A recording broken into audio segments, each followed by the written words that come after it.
Happy 4K Blues, everybody. You're here with my review for Wonka on 4K Ultra HD Blu-ray, coming from Warner Brothers on February 27th.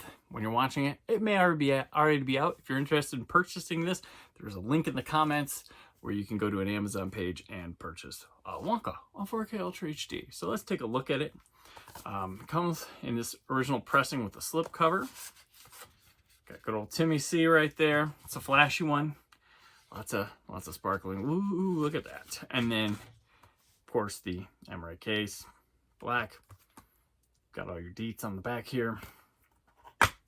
And then this is only a 1 disc with a digital code, as you can see right there. So Wonka, this film is a prequel about the character from Charlie and the Chocolate Factory, but more specifically tying it to the movie of Willy Wonka and the Chocolate Factory from the 1970s. It is a musical through and through, even though it was hidden from everybody, which is, I have no problem. I like musicals. I would have probably made, that makes me more excited about it if they do it a musical. It's a fine film. It's not a complete nostalgia grab like you would have thought at the beginning.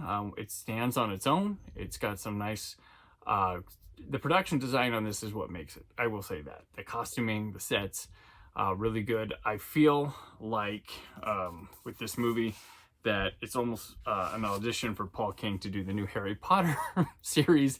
I mean, there's some Harry Potter people involved in this production of this movie, but I almost feel like it's an audition for him to do the HBO Max or the Max series that's being touted as a thing, to redo all the books there.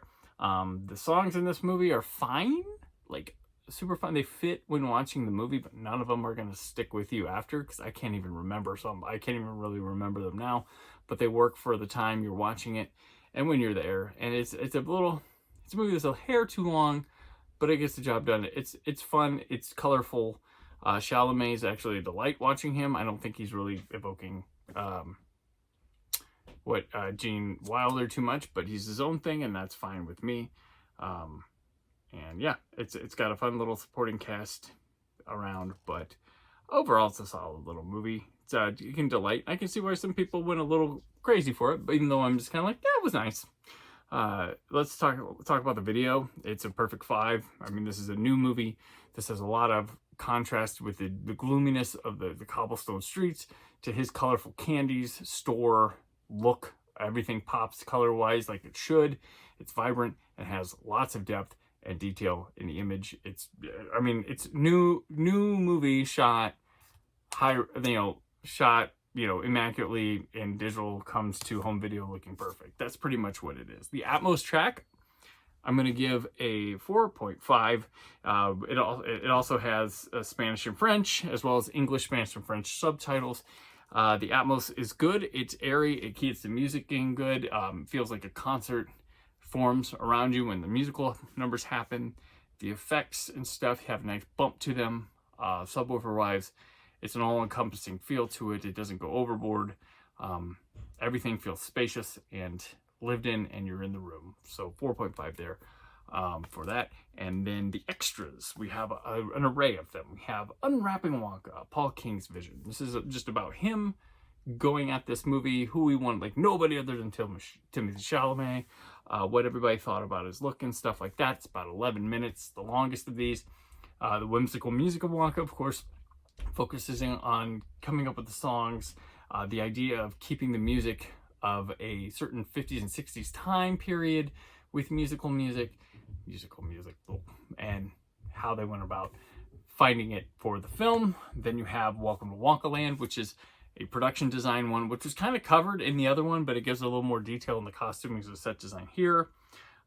Hats Off to Wonka is another one that talks about Chalamet stuff in the role.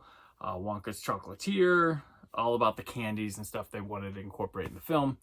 And then they have a select a song option to do that. So I'd say for a new movie, this is a 4 out of 5. I mean, none of them are long. They're really fluffy. There's some good details in there, but they gave you a lot of stuff. So overall, Wonka, I would give the film a 3. I forgot to do that at the beginning. And then the rest of the way. So I would say this release as a whole would probably be a 4. So Wonka, 4, February 27th. Order it in the comments if you want. Thank you for watching this review. There will be more coming. from me here, and I appreciate it when you do. So have a happy 4K Blues Day. And as always, stay film positive.